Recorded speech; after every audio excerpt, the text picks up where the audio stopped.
Welcome back, everyone, to part 3 of my reaction to Kings and Generals Caesar in Gaul. I hope you've enjoyed the first 2 episodes of this reaction series. If you have not seen those, there's a link in the description that will take you back to the beginning of episode 1. There's also a link for the original content creator. Please make sure you check them out. They've got a lot of fantastic historical content on their channel that is definitely worth your time. A couple quick announcements I want to let you know about. Number 1, I have started a Total War Rome remastered series. My first episode just went live on my gaming channel. There's a link in the description to that. And one more link, that makes 4, that I want to tell you about. Actually, there's a couple of other things I want to tell you about. Number 1, I've got a stream coming at 2 p.m. today. So if you're seeing this, it's already coming up. If you missed any stream, all of our streams stay live on the channel afterwards, so you'll be able to check that out. We're going to be talking about July 2nd, the Battle of Gettysburg, today on the anniversary of the second day of the battle, and we'll do the same with another stream tomorrow on July 3rd. And then the last thing I want to tell you about is my grandfather, who raised me, so he's really the only father that I've had growing up. Has had music a huge part of his life, and therefore music has been a big part of my life. And I've collaborated with my grandfather and a couple of his former bandmates, and we're working on a project where we're going to be doing some live shows on YouTube. There'll be some weekly shows coming up, probably sometime late August, early September is when the first one will go up. But we put up a little promo video and set up the channel. And I put a link in the description if you want to check that out. I posted an announcement about it yesterday. Just something a little fun on the side that we're doing. So I posted a link with a promo video just showing us kind of practicing and warming up with some of the stuff we're going to be doing in our first show. So check that out if you're interested in music. All right, let's dive in to the next part, part 3 of Caesar in Gaul. By 56 BC, Caesar had subjugated the majority of Gaul, either through conquest or political alliances, and was beginning to look for new opportunities to expand Rome's influence. But not all the Gallic tribes were taking kindly to Roman rule. One such tribe was the Veneti, located in modern Brittany. Despite signing a peace treaty with Caesar the year before, they reneged on this promise and captured a few Roman officers. As a largely seafaring nation, the Veneti were confident that they would be able to put their faith in their navy and force Caesar to make concessions. However, Caesar spent no time trying to negotiate, instead seeing the act as a direct declaration of war, and marched on the tribe. Initially, he found little success. Due to their large navy, the Veneti were able to effectively hop from town to town, moving entire populaces and their belongings, denying the Romans a pitched battle or siege. So play into their strengths. That's exactly what you need to do when you're going up against someone as mighty as Rome is. But I feel like you could probably only do that for so long. At some point you're going to need food. At some point you're going to need things that can only be provided by staying in one place for a little while. So be interested to see where this goes. Standard Roman tactics proved ineffective therefore, and it was clear that, in order to win, Caesar had to defeat the navy. With no navy on hand, he ordered that a fleet be built in order to take on the Veneti navy.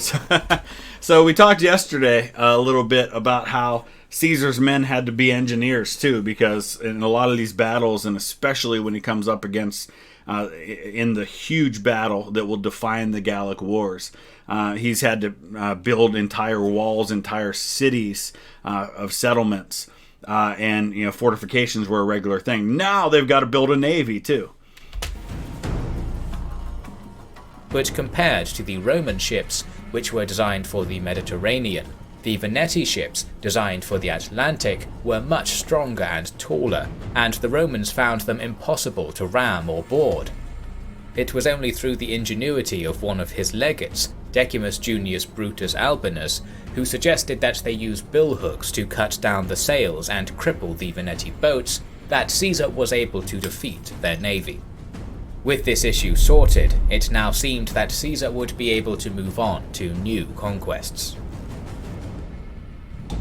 Once again though, his plans were put on hold in 55 BC, when yet another roaming German horde, composed of Usipetes and Tenchtheri, began threatening the Rhine border. So one of the parallels that you'll notice with Caesar and someone else who conquered much of these same territories in Napoleon is that when your victories are in large part due to the brilliance of your general, the general kind of has to be everywhere. He can't send other forces to deal with these things. He can't spread out. You're trying to subjugate a populace that vastly outnumbers you, which means you've got to keep your army together but bounce from one place to another and go to meet those new threats. It becomes tiresome after a while. It becomes difficult after a while, but that's what Caesar's having to do, much like what Napoleon had to do, bouncing from Spain to Austria to Russia to Prussia, kind of moving all over wherever the current threat was. These tribes previously rivaled the Suebi, but were now fleeing in huge numbers, Caesar giving their total number, including civilians, as 430,000. They had already slaughtered the Menapii and stolen their ships in order to cross the river, and were now pouring into Gaul.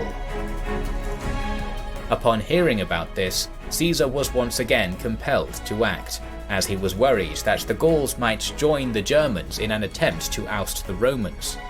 Some Gallic tribes in the Rhine Valley had indeed sent emissaries to the Germans, providing them with food and intelligence, encouraging them to move deeper into Gaul.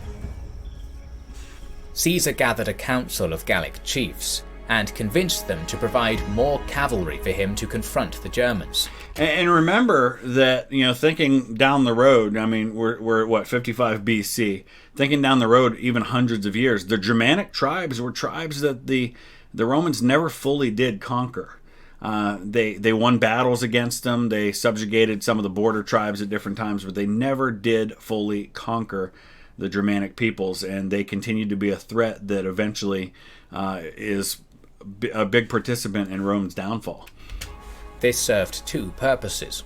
Firstly, Rome's cavalry had always been lacking, and the Gauls were renowned horsemen, and so filled a crucial role in the army. And secondly, because cavalry was composed largely of nobles or wealthy persons, they would act as hostages, ensuring good behaviour. He then gathered 5 of his legions and headed to the Rhine. So 5 legions, we're talking 25,000 men, legion being around 5,000. The Germans had sent a portion of their cavalry ahead of their main force in order to carry out raiding missions, but hearing that Caesar was getting close, they sent emissaries in order to delay him. They asked Caesar to negotiate, claiming that they were only in Gaul because they had been forced to flee from the Suebi, and promised to ally with Rome if Caesar could provide them with land in Gaul. However, Caesar suspected that the Germans were delaying and continued his advance. And this is something that the Germanic tribes do regularly. They try to use negotiations not as a way of avoiding battle, but as a way of stalling to buy themselves time, or as a way of trying to trick them. Remember that previous to this, there had been an attempt to get Caesar to come to a second meeting so that they could capture or kill him, and he didn't buy it. So Caesar's wise to their plans. The envoys continued back and forth as Caesar continued to progress towards the German camp, sending forward his 5,000 cavalry as an advanced force, but with orders not to provoke them into attack. However, upon seeing the Roman cavalry separated from the main force, the Germans fell upon them. The Romans initially tried to hold their ground, but were eventually overwhelmed and retreated to the safety of Caesar's camp. Caesar likely underplays the amount of casualties taken, giving the number as 74, but he does mention that 2 brothers of the famous and influential Piso family had died in the fighting, something that Caesar could not let go unpunished. Refusing to hold back any longer, Caesar gathered his force to attack the Germans. But before he moved off, the Germans sent a party of diplomats, including high-ranking nobility, to treat with Caesar, once again asking for peace and apologizing for the attack. As the Germans had already attacked apparently without provocation, Caesar refused and took the delegates as prisoners. He then drew up his army in 3 lines and moved swiftly to the German camp. The Germans, assuming that Caesar still would have been delayed by their envoys, were caught completely unaware. Wow. So they're trying to delay, and then they get beat by their own tactic because they think the delay's working. And did they not have scouts or somebody watching to see that Caesar was coming with his army? I can't believe they could have gotten so totally caught off guard. The legions fell upon their camp. Caesar brushes over the details, but it seems to have been somewhat of a massacre. The fleeing Germans were pursued by the Roman cavalry. Some made it across the river in their boats, but many tried to swim across and drowned. Hearing of the defeat, the German cavalry, which had been pillaging, returned across the Rhine. Caesar's army had taken minimal casualties. It is important to note that while Caesar portrayed this as a great victory against a marauding Germanic horde, this is not how others saw it. To Caesar's political rivals in Rome, Caesar had broken the armistice with the Germans by antagonizing them with his cavalry, imprisoned diplomats, which was effectively a declaration of war, and then carried out a massacre, including civilians. So, a declaration of war on a group of people that had already attacked your cavalry? I don't know about that. But, remember, while Caesar's winning all these great victories, he is hundreds of miles from Rome. And so he doesn't necessarily have the ability to also be in Rome pleading his case. Because remember, Caesar is also a political leader, and he's from a powerful, noble family.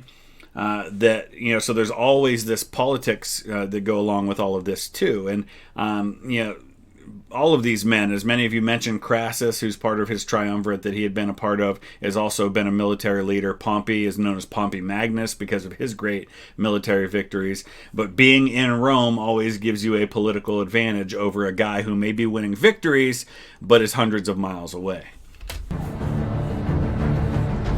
Caesar needed something to distract the Senate and win the minds of the people. So he decided to boost his popularity by doing what no Roman general had ever done before, crossing the Rhine. The Germanic tribe Ubii offered its ships, hoping that the Romans would assist in their war against the Suebi. So Caesar has always got one mind on military tactics and one mind on politics, political, how things are viewed. Propaganda. That's a big reason why he wrote all this stuff down and he kept track of it, is that he knew it could be a powerful tool to use to win over the populace. You're always worried about the will of the people and the popularity of the people, who the people think is popular at any given time. So sometimes his military tactics are going to be driven by what's going to sell really well back in Rome. Caesar, however, deemed this unworthy of the Roman people, and instead decided to build a bridge across the Rhine between modern Andernach and Neuwied. It was an engineering marvel. The legion's engineers used winches to act as pile drivers, driving stakes deep into the river, and constructed the 140 to 400 meter by 7 to 9 meter bridge in just 10 days. Wow. So he's got some brilliant engineers with him. I mean, some of the stuff they're pulling off, the fortifications, the building a navy that can defeat a seafaring people, and now building this massive bridge over the Rhine River. Impressive stuff. Caesar found the lands beyond the Rhine almost deserted. Taken aback by the Roman speed and their feat of engineering, the Germanic tribes in the area had retreated deep into the Germanic forests, where they had amassed a significant army. However, Caesar had no desire to be caught in a prolonged campaign in foreign territory against a notoriously dangerous enemy. He spent just 18 days on the German side of the Rhine, burning villages and crop fields before returning and dismantling the bridge. So this was really just all about political theater. This is propaganda. This is, look, Caesar crossed the Rhine and did some damage to the Germanic tribes on the other side of the Rhine. Now let's get back across before we get into a disaster with our army. The campaign was a proof, not only to the Germans but also to Caesar's rivals in Rome, that he could overcome anything and do as he pleased. Caesar's next ambition, Britain, was once again a perfect propaganda target. The island was on the edge of the known world and rumoured to be a land of monsters and vast riches. It had remained effectively untouched, and bringing it into Rome's sphere of influence would be a significant achievement. According to Caesar, the Britons had provided some of the Gallic tribes with the resources needed to make war. While this was a weak casus belli, Caesar was, by now, effectively doing what he wanted with... Yeah, he's really stretching it now to try and give himself a cause for war. The Britons are supporting our enemies, and so now I've got to go deal with them. This is all about the glory of Caesar at this point, and winning more glory for him and his men, and spreading the empire even further. This has nothing to do with a just cause for war. Little oversight. He began gathering intel from the Gallic merchants and sent a small reconnaissance force to the island, whilst he mustered the ships he used against the Veneti and prepared to cross with the 7th and 10th Legion. He set sail from modern Calais and safely made it across with most of his army, but his cavalry had been delayed by bad weather. The Romans saw the Britons had amassed along the White Cliffs of Dover in huge numbers, with infantry, cavalry and chariots, and with every warrior painted in fierce blue war paint. Caesar moved further down the coast in order to find a better place to land, but was shadowed by the Britons' cavalry and chariots, who were easily able to keep pace with the fleet. When the Romans finally found a suitable beach, Caesar arranged his transport vessels into a long line with his warships on his flanks and ordered his men to disembark. As the transport vessels had deep keels, however, they were still some way from the shore, and the legions were forced to wade in waist deep in water to try and reach the beach. The Britons saw their opportunity and attacked, firing missiles into the ranks of the legionnaires as they struggled through the water, weighed down by their armour. This is like landing on the beaches at Normandy, right? You don't want to be the first guy off the boat in the lead of this thing. You want to be back further when they're able to push in a little bit. Man, that must have just been brutal. The Briton cavalry charged in and out of the Romans, the height advantage of being on horseback, allowing them to fight much more effectively than the Romans stuck in the water. The legionaries were taking significant casualties, and seeing this, Caesar moved his shallower-keeled warships up the flanks so that his missile troops and ballistae could fire into the Britons' sides. Use your technology. Still, the legions were wavering, with some men not even being willing to get off their transports. It was not until an eagle-bearer of the 10th Legion leapt into the water and waded towards the Britons that the legions rallied and rejoined the battle in earnest. So eagle bearer is basically your flag bearer, your standard bearer, right? I mean, this is the guy who is going to rally the troops and inspire confidence and inspire that desire to fight that you want from your standard bearer. So this is the kind of thing that these battles turn on when it's hand-to-hand combat. The fighting was fierce and contested, with the Romans gathering to their nearest standards to try and maintain some form of cohesion, while Caesar used rowing boats to ferry men from the transports to areas where the Roman front line looked to be in danger. Finally, the Romans were able to push through the shallows onto the beach, where their organisation and heavy armour could come into play, at which point the Britons broke off and retreated. Caesar, without any cavalry, had no choice but to let them escape. We don't know the numbers of dead on either side, but being a contested landing, it's likely that the Roman losses were greater. Yep, no doubt. Following the battle, the Romans established a camp on the beach, and the Britons sent delegates to sue for peace, probably to assess the Romans' purpose in the area. They were on home ground and could afford to wait to see what Caesar's next move would be, whereas Caesar, with no supply line, would be pressured to make the first move. Interesting, because I would have thought that as the Britons, that once he establishes himself, especially if he doesn't have cavalry yet, that I'd send my infantry and I'd try to push him back off that beach. Kind of like what the strategy would have been for the Germans at Normandy, is that, you know, they knew that if the Allies were able to establish themselves and then start to push inland, that it would be over with. The only chance they really had was to be able to counterattack and push them back off the beach right away. Caesar accepted the peace, and the Britons sent a small number of hostages, promising more later. The cavalry that had been waylaid did try and cross once again to meet Caesar, but were caught in a storm and forced to turn back. This same storm damaged the ships that Caesar had anchored off the beach, demoralizing the Romans, who could no longer escape the island. No way to get back. Salvaging what materials he could from the most damaged ships, Caesar began repairs. He sent one legion at a time to forage for food, whilst the others defended the camp on the beach. However, whilst one of the legions was out foraging, the camp watch reported seeing dust on the horizon moving their way. This, combined with the lack of the promised extra hostages, was enough to alert Caesar to what was happening. He gathered 2 cohorts and marched quickly to the legion's location. Whilst foraging, the legion had been ambushed. Scattered and focused on collecting food, the Britons had been able to kill a substantial number of them in the initial attack. The legion had managed to regain some level of discipline, snatching up their weapons, but they were surrounded by the British cavalry and chariots. Oh boy. British charioteers were trained to throw missiles from their chariots and then dismount to fight on foot, before hopping back on the chariot when the fighting got too hard in order to regroup. This gave them the staying power of infantry and mobility of cavalry, a tactic Caesar admired, but was now taking a heavy toll on the surrounded legion. Upon Caesar's arrival with his cohorts in formation, the cavalry and chariots retreated.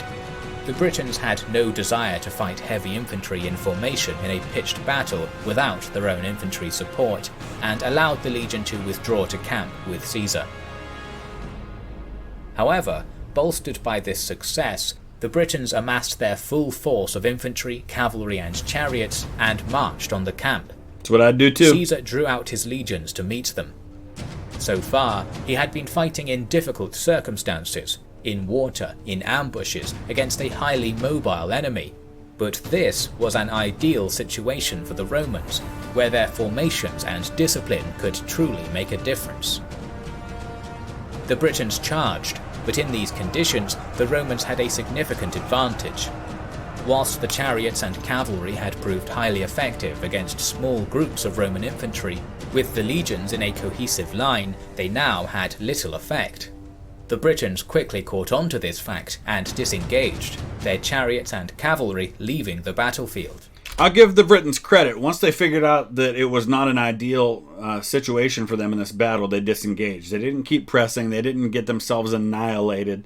They're looking for favorable situations to try and take advantage of, and when they don't have it, they pull back. That's a good, smart strategy. The Roman infantry was now able to surge forward and catch a portion of the Briton infantry, routing it completely. The Britons were excellent at hit-and-run tactics and ambushes, but in set-piece battles, the Romans were far superior. Alright, I think we're going to wrap it up right there. I know we're still in the middle of the story of the invasion of Britain, but that'll give us somewhere to pick up when we come back tomorrow. Let me know your thoughts. Make sure you check out all of those links I talked about at the beginning. They're all down below in the description of the video. And we will see you later on today with our stream about Gettysburg, and then tomorrow with the next part of this series. Thanks for watching.